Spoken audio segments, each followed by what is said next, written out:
Okay, we're back. All right, we are back now. We are back. Okay, let's see how long it takes people to come back in. Let's see. We are at 7, 8, 9. Is there anyone alive out there?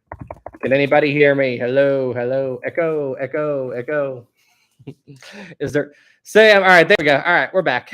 I'm here. I'm here. Yes. Hello, hello. All right, we're back. We're back up. We are officially back up. He's back. Yeah, I told you just be a minute. It would just be a minute. I had to go take care of something. What's going on? I'm back. Okay, what were we talking about? I don't even know what I was talking about when I had to close out. Whistle effect. What happened?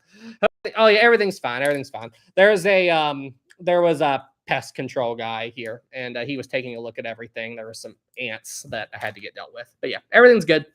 Everything is good. Gotta love it when you walk into the kitchen area and you find ants. But yeah, that's all it was.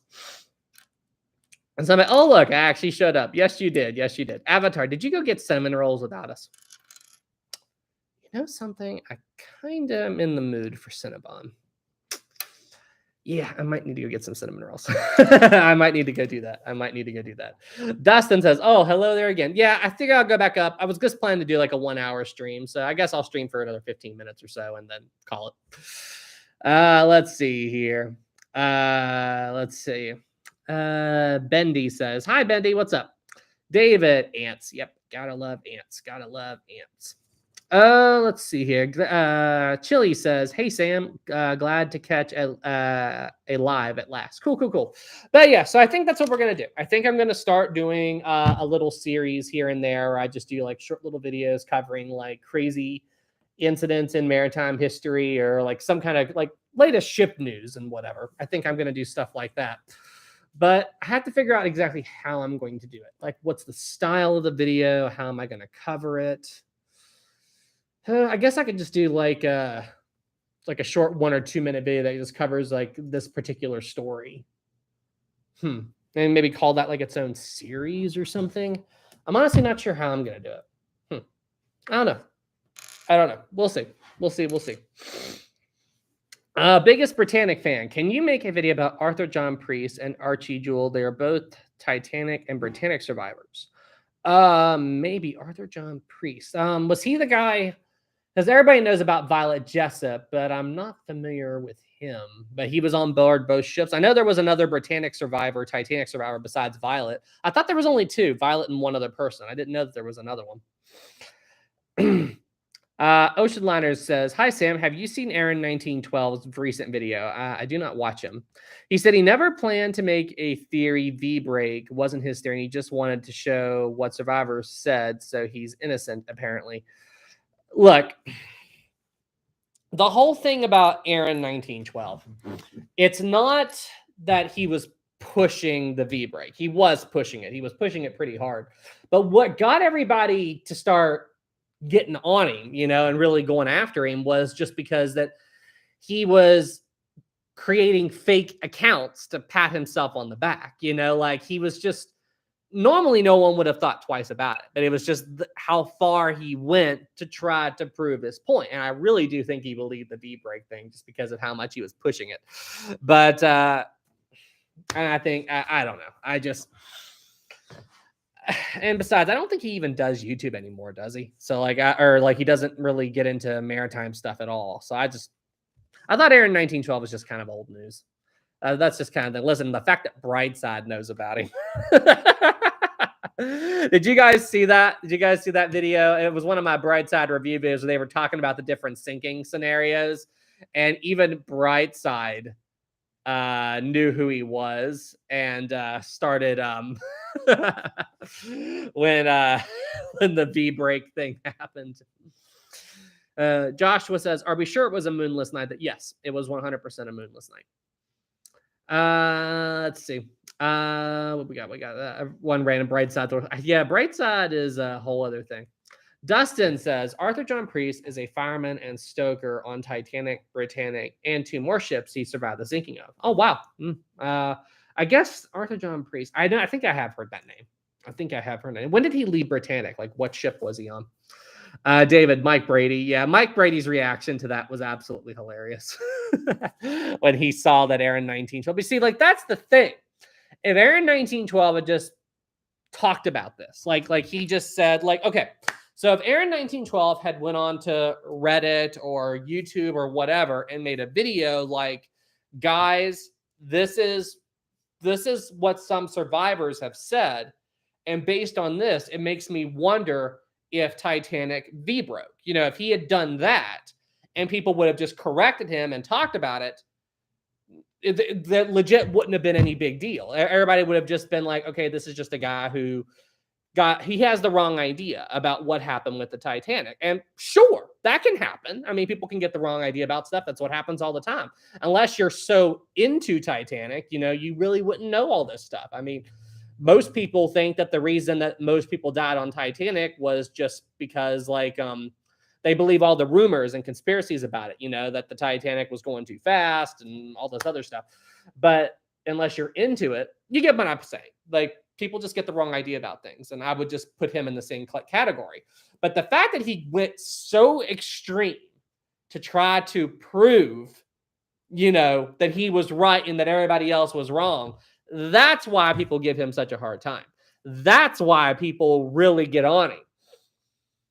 I mean, the fact that he made a fake college university to YouTube channel to try to pat himself on the back. Anyway. That's all I have to say about that. Let's see here. Ozzy says, hi, Mike. Oh, is Mike here? Is Mike Brady here? I'd be surprised if Mike Brady was here. If he was, it's the middle of the night in Australia, so I figured he'd be asleep. There was a super chat. Oh, was there a super chat? Oh, yep, there was. I'm sorry, Cameron. Thank you so much for the 10. Watching Titanic, when Rose is going to jump and Jack is talking about how cold the water is, he's describing the Thousand Knives thing. But at the time, they aren't yet in the Labrador Current. Correct.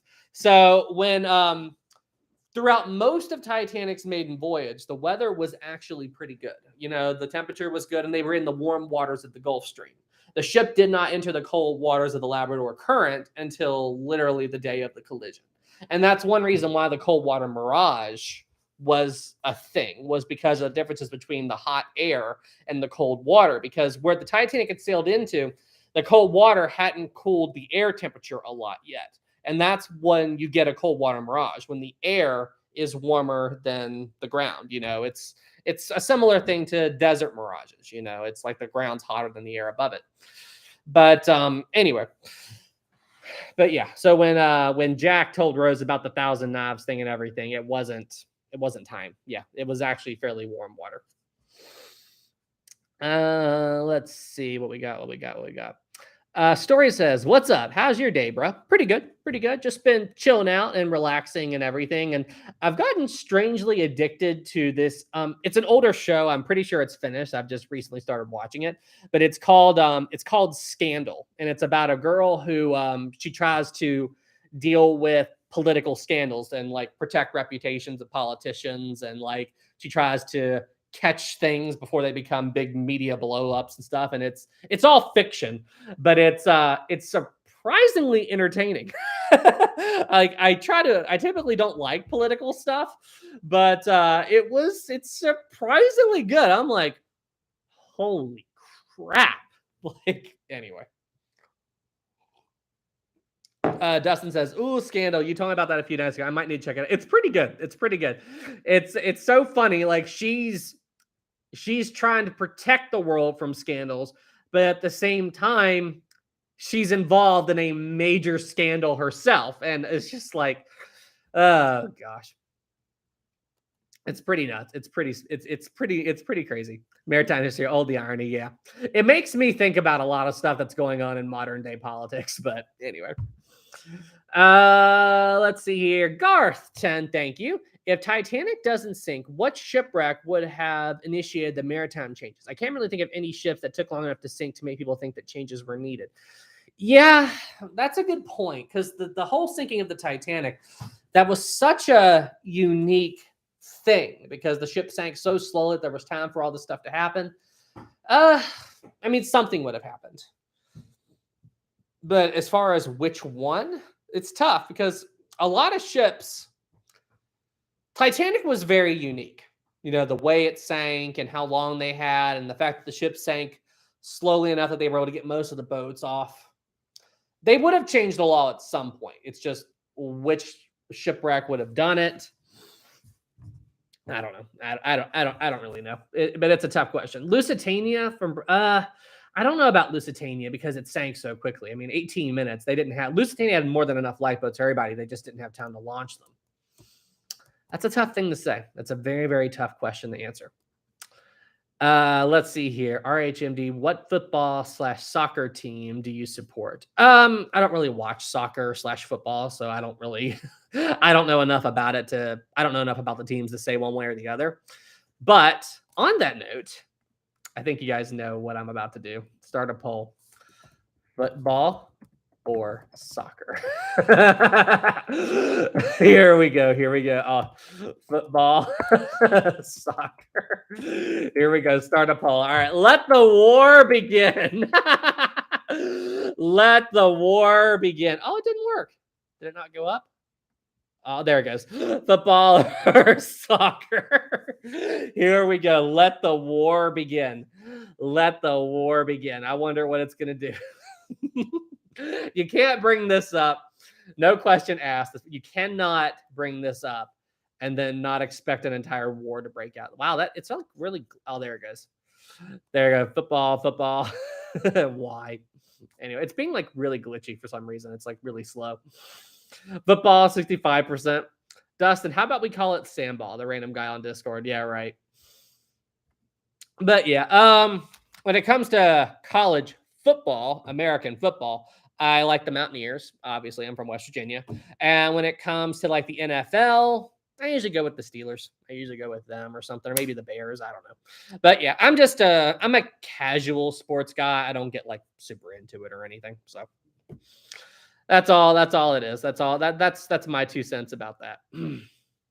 Neo says, you all know he's a Mountaineer fan. He spends his Saturdays in Morgantown. Let's go, Mountaineers. Let's go, Mountaineers. Let's see. There is actually a video that I was thinking about doing about a sports-related disaster. It was the YouTube is being like really glitchy, but it was I don't know if you guys are familiar with there was a plane crash back. I forget what year it happened. I think it was back in the 70s. I think. Don't quote me on the 70s or 80s, but it was with a football team called Marshall. And anyway, there was an airplane carrying an entire, like most of the Marshall college football team. And when they were coming in to land, the pilots brought the plane in too low, and the plane flew into a hillside directly in front of the airport, and it killed everybody that was on board. It's one of West Virginia's worst aviation disasters. And I was thinking about making a video about it. It's just absolutely disaster. I forget what year that happened, though. I can Google it, though. When did the Marshall plane crash happen? 1970, November 14, 1970. A plane carrying 75 people, including Marshall's football team, coaches, and staff. Yep. And all 75 people on board. It remains the deadliest sports-related air disaster in U.S. history. Yep. I didn't know it was the deadliest, but yeah. It was a very sad day in West Virginia. My mom was a little girl at the time. Yeah, my mom was very young. Dustin, old dear, never heard about that one. Yeah, like there was just a hillside. The plane came in too low. Everything was fine. Everybody was talking, and then that's it. One thing about plane crashes, they are usually over very fast, Absolutely insane. All right, everybody. Well, hey, on that note, I just wanted to wrap up the live stream the correct way and everything. I didn't want to just cut off when I had to go take care of something real quick. But yep, guys, on that note, I think I am going to go ahead and wrap up the live stream. But yeah, that was the big thing that I wanted to do, was just talk to you guys about that idea so I could still work on my main videos, but upload more often, upload videos more often and stuff. And by doing like these little news segments and stuff like that, I think that would be a lot of fun. I think that'd be a really cool thing to do. And it would keep the channel more active and, in between my main videos. But all right, everybody. Well, hey, thank you guys so much for tuning in. It was a lot of fun. I'm glad you guys enjoyed my skydiving adventure. But yeah, guys, hey, you guys take care, and I will see you all in the next one. Have a great day, everybody.